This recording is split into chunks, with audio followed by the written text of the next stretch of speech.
Hello everyone. In this video, I'm going to talk about the motion in 2 or 3 dimensions. Okay, but most of the time in general physics, we are talking about 2 dimension problems. 3 dimension has been take too much time and so difficult. Okay, before doing a 2 dimensional motion, before introduce the 2 dimensional motion section, we just do a little review on the physical quantity. Okay, and the physical quantity, they can be classified as a scalar or vector. Right, and scalar, it means the scalar only has a value or magnitude. Okay, the scalar has a magnitude or value, and vector, and you will know in vector you have a value and direction. Value and direction. Maybe we take a little note here. Okay, maybe it's better. It only has the magnitude and the direction. And the scalar, that means you only have magnitude. Okay. The scalar was the example of scalar. Okay. As you know, from the kinematics, we have learned, okay, speed is a magnitude and velocity is a vector. So it's velocity vector and displacement is also a vector. And the acceleration is also a vector. Acceleration also a vector. What else is for scalar? Okay, length. Okay, volume, okay, and mass. Okay, if mass, volume together, density is also a scalar. What else is scalar? Yeah, we don't know. Okay, later in this physics class, we have energy. Okay, and so what potential energy? Okay, also kinetic energy, or maybe thermodynamics, we have term called entropy, blah blah blah blah. And the vector, what else? Maybe later in this course, maybe next semester. Okay, electric field is a vector, magnetic field is also a vector. What else? Yeah, that's pretty much done. Oh, okay, force is a vector. Force is also a vector, and yeah, there's another important physical quantity called momentum. Momentum is also a vector. Okay, so if you really want to study in physics, you need to know how to operate a vector very well, because in physics there's a lot of quantity are vector, and we in physics they are playing with the vector a lot. Okay, so in some physics textbook, not general physics, especially in physics department, they will spend a lot of time doing the vector calculation. Okay, and really study advanced vector calculation. Okay, but this class will just show part of them. Okay, so this is scalar and vector examples. Okay, so this is a quick review on vector. Okay, the next one is the vector addition. Yes, yeah. How do we add the 2 vectors? Okay, a vector, we use a arrow to represent a vector. Okay, I think maybe in your high school you already learn that we use an arrow to represent a vector or arrow. Okay, this is arrow A, arrow B, and there's 2 vector. And how do we add 2 vector together? We use a tailhead. Okay, tailhead. Keep doing a tailhead. Different tailhead. What does that mean? Because you have add vector A, if you want to add a vector B, okay, this is the tail of vector A. This is a head of the vector A, and then you want to add another vector B. Just put the tail of vector B to the head of vector A here, and then you finish the vector addition. Okay, that's why I call it tailhead. Okay, you want to add another vector, put another tail of another vector to the head of the the origin vector, and then you do a vector addition. And what's the final vector be? What's the final vector? The final vector, just like say tail, head. The final vector, the tail is here, and head is here. So that's the final. That's your resulting vector if you do A plus B. Okay, sounds very easy. Okay, tail, head, tail, head. Okay, and so if we add more vector, that's the same thing. Well, suppose we have a 3 vector on screen. Suppose we have a vector 3 vector on the screen. Okay, we want to add these 3 vector A plus B plus C. So the A, this is the tail, and this is the head. Okay, this is the tail, this is the head.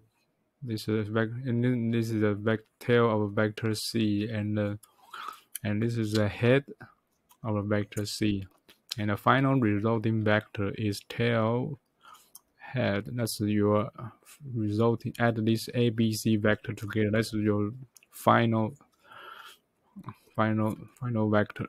Okay. So in the vector addition, we really care about the tail head, the position of tail head. This will use a lot in maybe in electromagnetism, but not in this semester. Okay, we will get there. Okay, so from this, and then we can make an extension. Okay, how do we do the vector subtraction? For example, I want to do A minus vector B. Well, actually, it's still an addition. You just A plus minus B. Okay, A plus minus B. So the minus vector, it just reverses its direction with the same magnitude. For example, if I have a vector B here, and I want to do A minus B. So I have a vector B here, and I want to make them become a minus B vector. So that's very simple. Just reverse its direction and with the same magnitude. So this is a minus B vector. Okay, if you do that, what's the tail head? Where is the head and tail? Okay, let's do this is a tail. Okay, this is a head. Is a tail. This is a head. Okay, so what's the resulting vector? Okay, tail head. A minus B tail head. Sorry, not very straight. So it's my A minus B. So this vector, this purple vector is A minus B. A plus minus B. That means A minus B. This is a resulting vector. Okay. So what is C is equal to A minus B? A, B is here. So let's do a little practice. Okay, B is here, A is here, A minus B. Let's reverse B. Okay, reverse the direction with the same magnitude here. It's A minus B. So A minus B. Sorry. Okay, it's here. It's reverse. Okay, but we had to make a displacement. Okay, we had to displace this minus B vector because it's a tail, it's a head. Okay, and then like I say, I need to move the tail of this minus B vector to the head. So this will become here. Same direction, same magnitude. This minus B is here. So your resulting A minus B vector is here. Okay, here. This is the final resulting factor. Okay, it's the same with this here. Okay. Okay, so let's go A minus B here. Okay.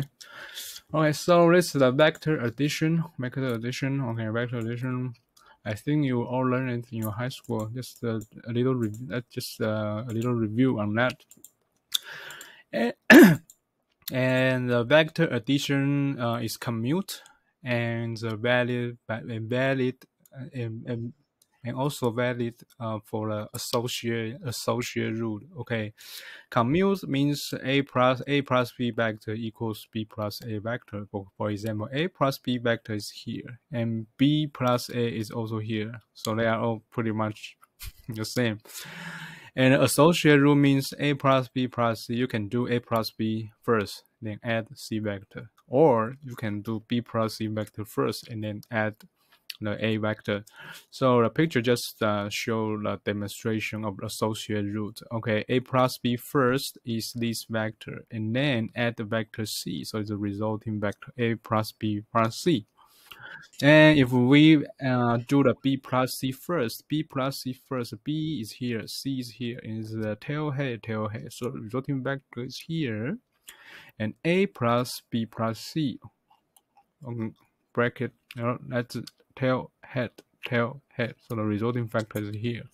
So you will see these two vectors are the same. So the vector addition is commutative, and associative. Okay, that's vector.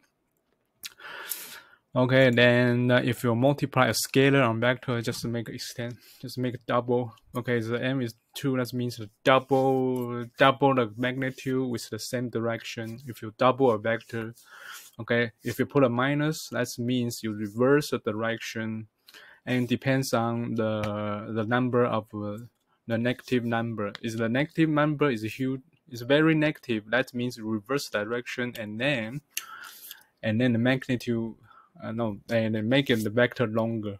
Okay, longer, not the magnitude. I shouldn't say magnitude. Okay, magnitude has different meaning. So if you have very negative m, that means you reverse the direction, and then you have very long vector. Okay, so if a triple, so mention your a is here, triple, it means with same direction but triple the vector. Okay, triple the vector. That's doing the 3 times. Add this a vector 3 times. It's a plus a, tail head. Okay, if it's double, just do it twice. A plus a, tail head. Okay, so the magnitude doesn't change the direction of vector. Okay, that's just something you have to remember. If you just multiply scalar on a vector, that doesn't change the direction of vector. Okay, but it changes the magnitude. Okay, right. Okay, so this is a very interesting experiment for showing the vector addition. I think the video you can view it by yourself. Okay, I want to play a video here. Okay, so the vector addition, that's pretty much about the video. But a vector addition, there's some flows or cons for a vector addition. If you do a very complete calculation, so you cannot really draw the vector and then do the vector calculation just by drawing the vector on your papers.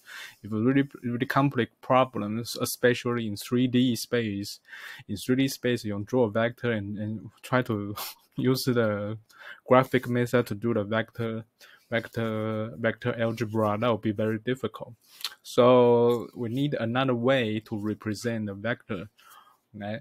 So the other way is called component representation of vector, and that relates to the coordinate. That's why the coordinate is very important, especially in physics. And coordinate is very important because if you want to do the vector, you want to use the component representation for vector, you need the coordinate first, and then you have the component. Okay, so and for our component representation of a vector, we will show it. I will show it on the next video, and that's pretty much about this video. So see you in the next video. Okay, bye bye. I will share it.